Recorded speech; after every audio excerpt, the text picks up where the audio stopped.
So suppose you want to use pyATS for managing a Nokia device, but the Genie parser library does not support the parser that you're looking for. Hi, my name is Juhi, and in this video, I'm going to be sharing some of my insights on template text parser or TTP and how we can integrate it with pyATS. So let's get started.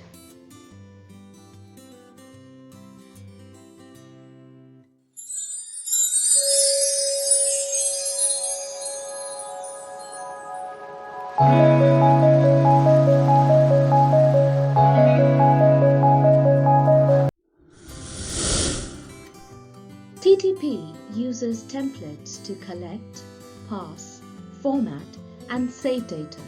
It is vendor agnostic and integrates nicely with pyATS.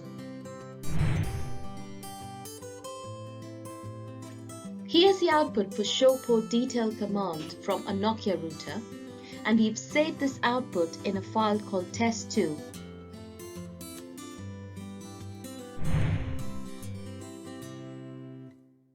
This is an example of a TTP template. Match variables, which will be the keys in our final output, need to be defined within double curly braces. Please be sure to follow the correct indentation for all the lines in the output.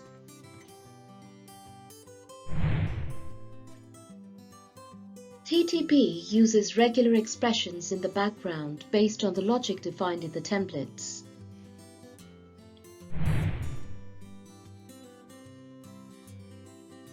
This slide is crucial in understanding how TTP works. I've highlighted some of the key terms and how they map to the show port TTP parser that we're going to build.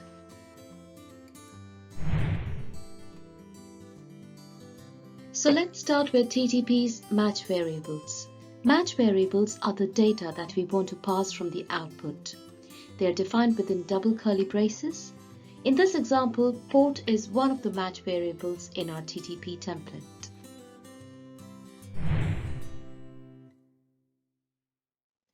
Match variable indicators give signal to the parser at different points in the script to do a particular task.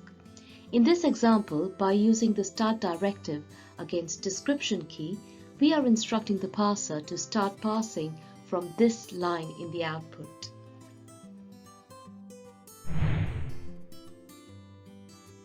It also lets us transform the match variables by filtering them through built-in or explicitly defined TTP functions using macros.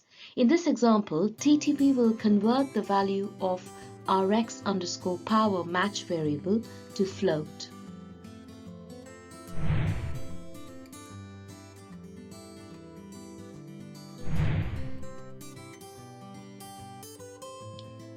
It also lets us define regular expressions should we want to customize our search.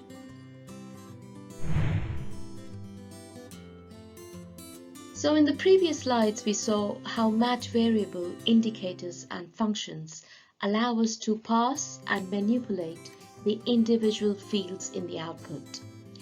Group variables, on the other hand, give us the power to define attributes and functions that apply to the entire output group.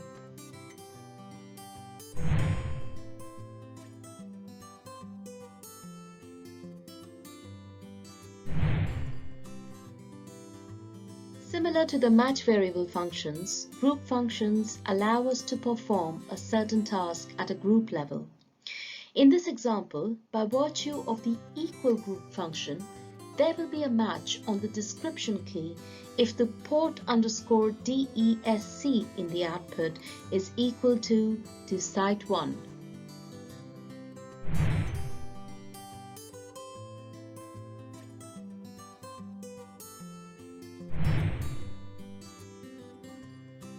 This is how you can create nested lists or dictionaries within your output. So in this example, I've used a group name attribute to define a nested dictionary called port for better clarity. You can use asterisks or double asterisks to define your next level of output to be a list or a dictionary.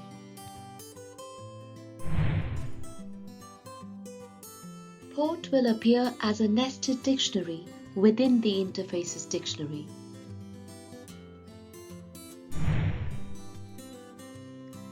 Null path attribute is a great feature to collapse the nested outputs into a single group of list or dictionary.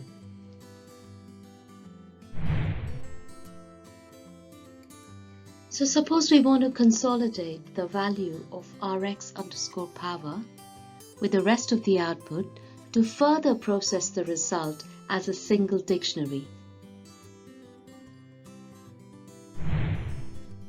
The solution would be to use null path name attribute to collapse Rx_power into a single output group.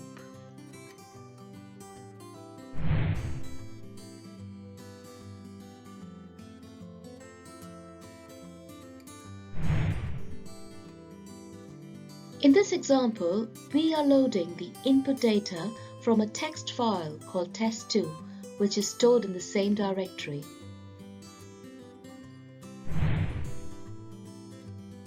In this example, we are saving the final result in a time-stamped Excel sheet within the same directory using the Excel output format.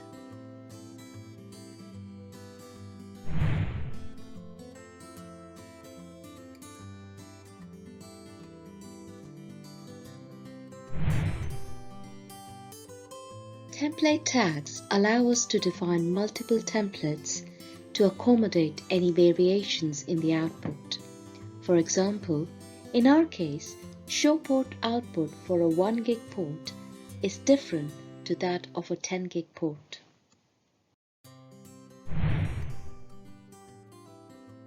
In this example, timestamp variable will return the current timestamp with milliseconds precision. We can add this data to the results to give us better indication on when the script was run.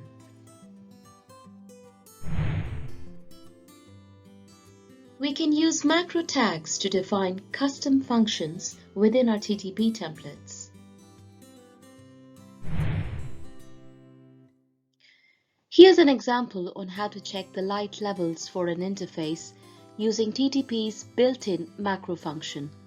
As you can see, we first converted the Rx_power value to float, and then we've passed it through the check light levels macro function for further processing. It's important to highlight that if you're using TTP with pyATS, you can either process the match variables using custom macro filters within TTP, or you can define logic within pyATS to do further processing of the results. In this example, we've defined the logic to check the light levels within our AE test subsection. So far, we were working on a static input defined in a text file. Now, let's connect to a Nokia router using pyATS. We start by importing the standard third-party and pyATS libraries. We neatly package all the customized TTP attributes in a variable called TTP_template to keep things simple.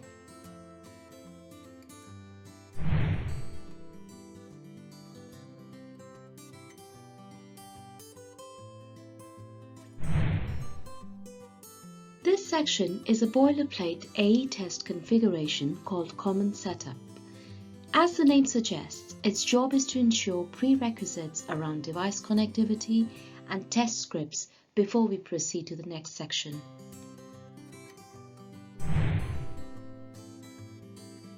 In test case container, we define the tests that we want to run against a particular device. Each test case may have its own setup and cleanup section. In our example, we select the Nokia device with SROS OS type from our testbed file and define variables which will be displayed on the terminal to keep users informed on the progress. In this section called test, we process the output and save the result in a variable called res. We will have to tweak the output slightly before we can feed it to TTP for parsing. Please make note of this simple yet important piece of text which bridges the gap between pyATS and TTP.